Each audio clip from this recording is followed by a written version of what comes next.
5 to 6,000 pounds. This is just a very light 800 pounds, and Kent climbs into it. And he just loves getting out here low and slow.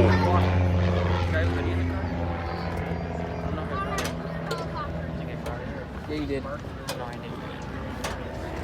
4-point roll for Kent.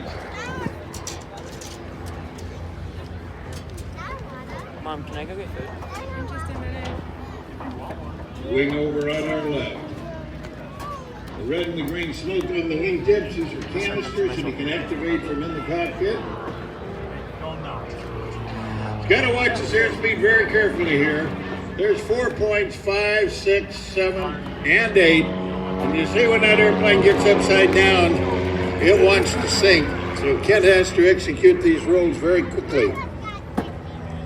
Big long wing on that airplane.